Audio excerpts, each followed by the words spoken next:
Welcome to Blizzard Fire. We hope this video helps fire up your solution.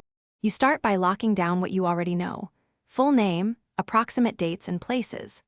Once done, pull up the obvious primary records: birth certificates, census entries, and any military or marriage files you can reach quickly.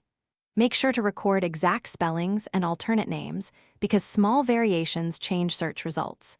You'll want a simple timeline in 5-10-year blocks to keep searches focused and avoid chasing irrelevant matches. This immediate structure saves time when you move to deeper sources. Now expand into detailed repositories. Local archives, historical newspapers, and church records often fill gaps that civil registers miss.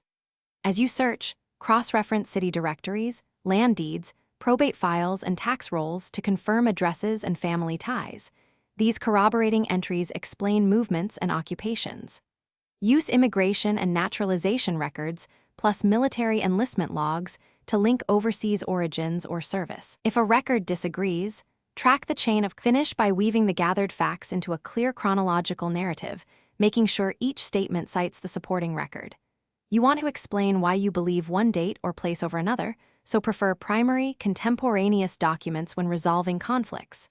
Once assembled, scan for gaps and contradictions. If something doesn't fit, revisit original documents and widen name variants and date ranges.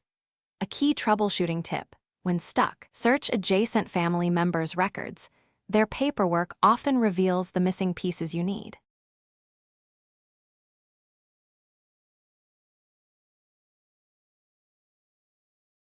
Thanks for watching. If you found this helpful, don't forget to like and subscribe.